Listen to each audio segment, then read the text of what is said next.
All right, where do I start? Classic, super leaky BMW. Um, what I can see from the top, it's been leaking from the oil filter housing. I'll show that in a moment from above. But all that oil has been smudged out. And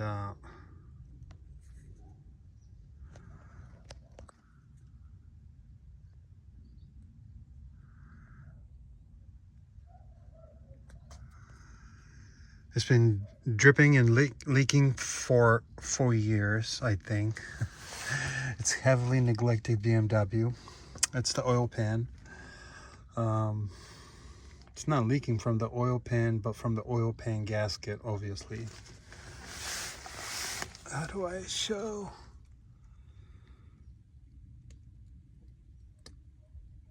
For sure. I mean, for sure. For sure. I just don't want to get some mess on me.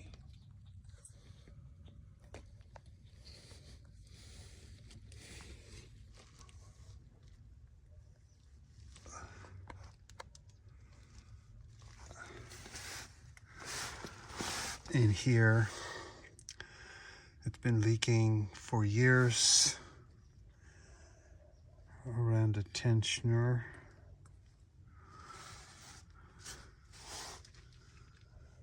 It's the HVAC unit.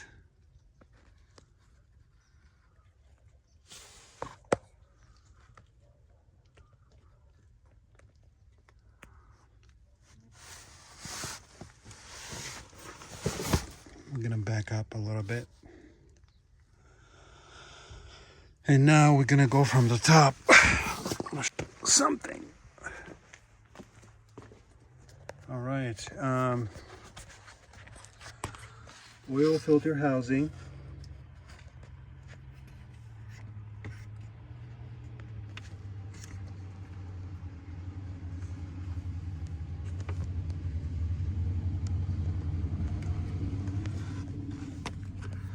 And this is it's hard to see the timing chain cover. Timing chain cover. Switch hands real quick.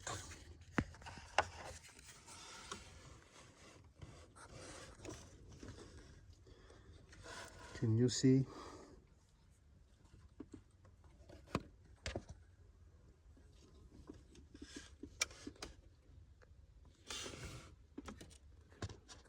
And here's some more. It's hard to tell from just viewing the camera, but look at that. That's classic. And it's dripping all the way down around the compressor for the HVAC.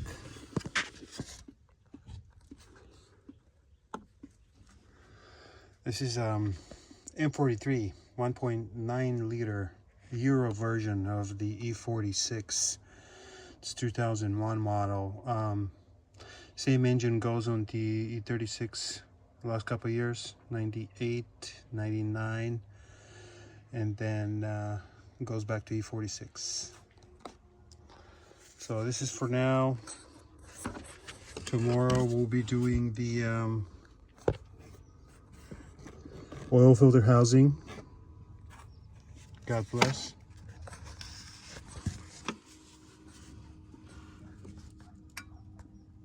And we'll be making some more videos.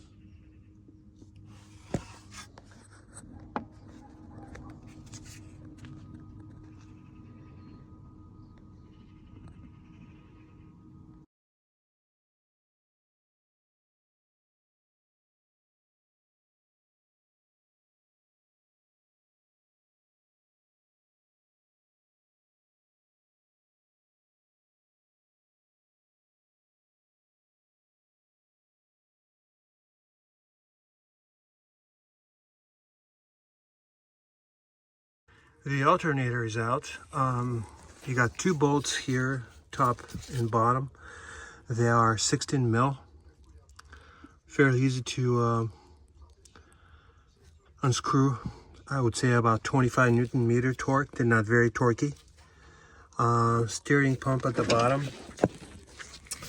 You got top bolt, bottom bolt. They're short bolts. They're tiny.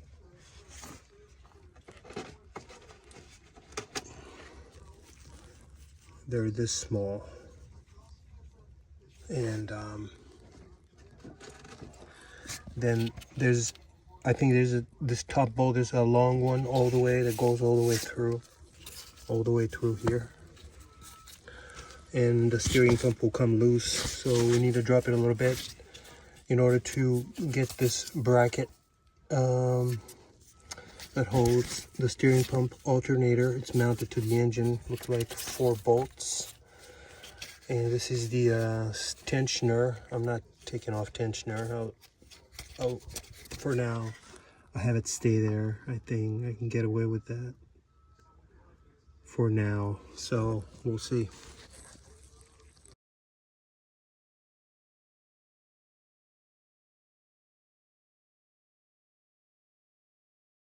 Well, I've gotten to the bottom of it, pretty much.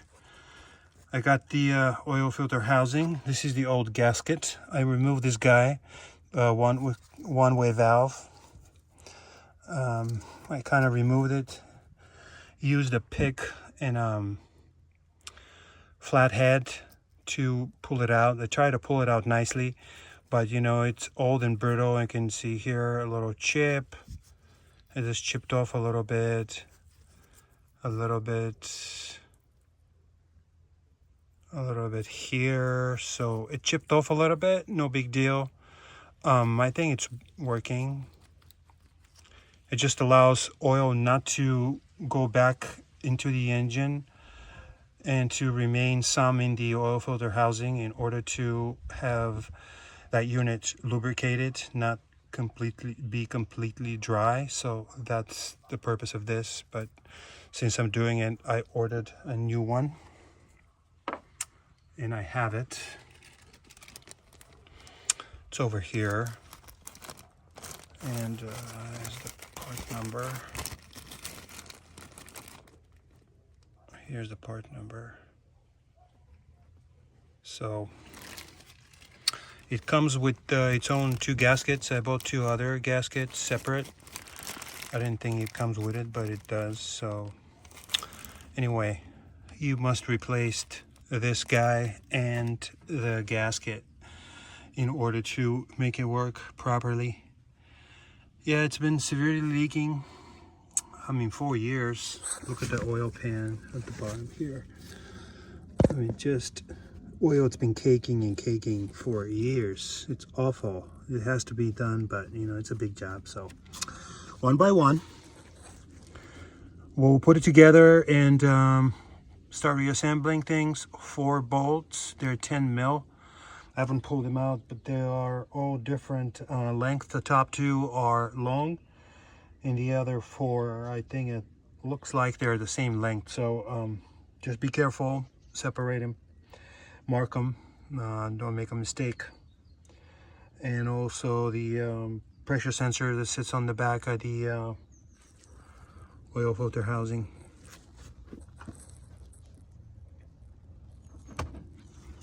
Here's the guy. Here's the guy that I pulled out. And it's been caking and caking. I'm gonna clean it for a minute and put it back together. So removing the old gasket is a bitch.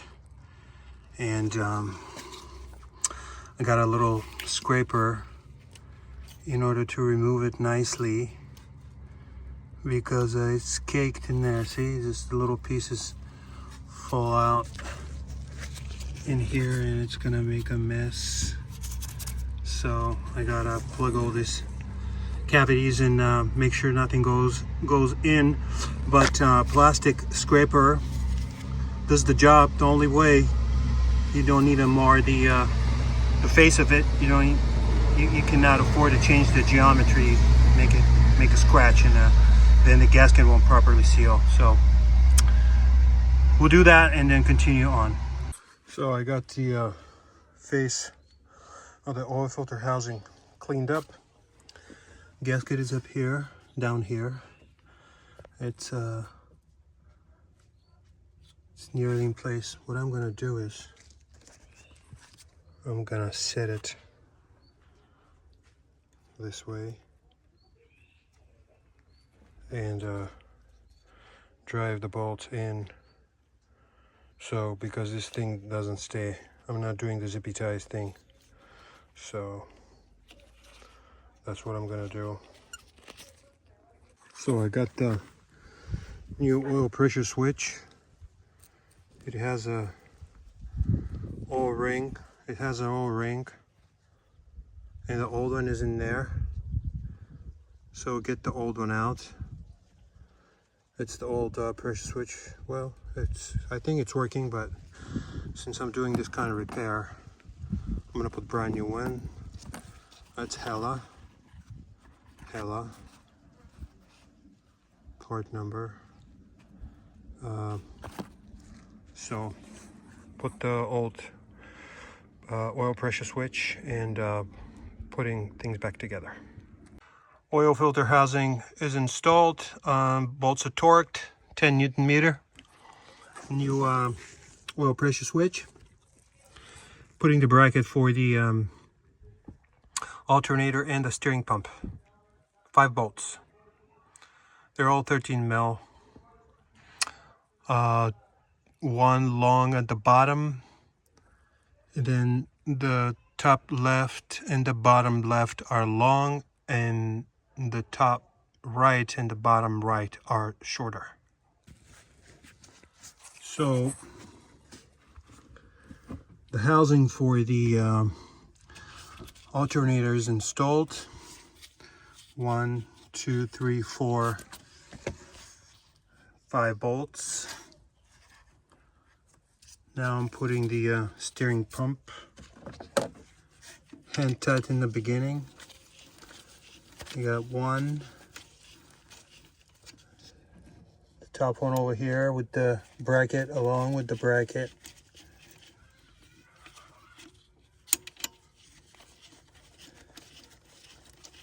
They're all together 4 bolts. There's one over here. Can't even show you.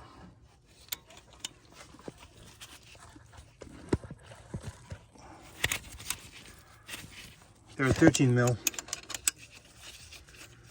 Hand tight first.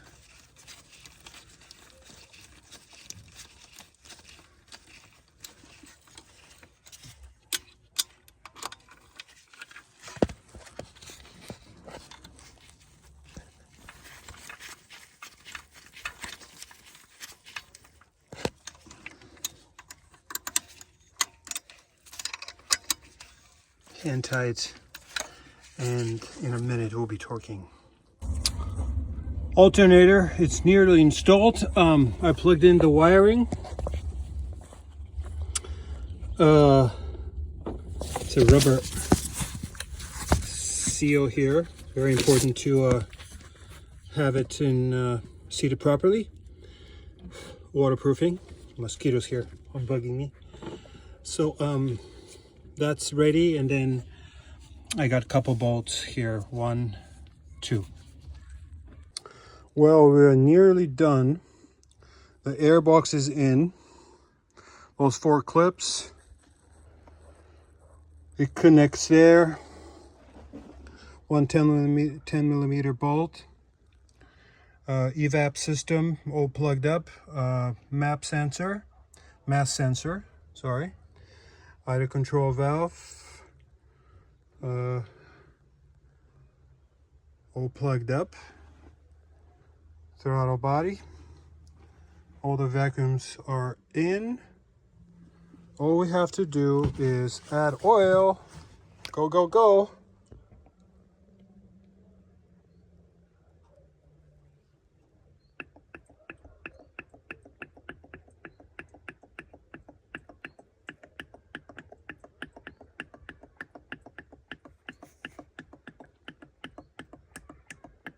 Liquid moly, 5W30.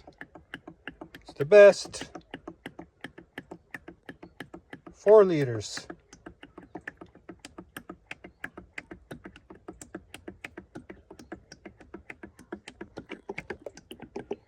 Nice funnel though, love it.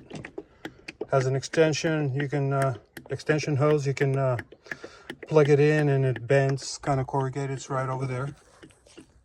You can see.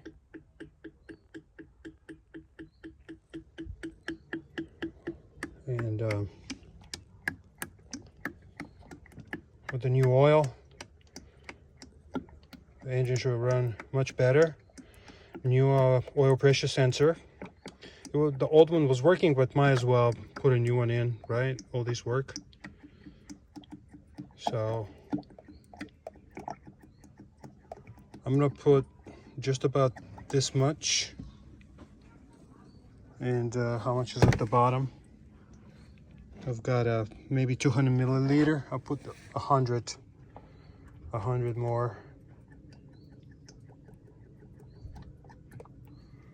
And then I'll add the rest.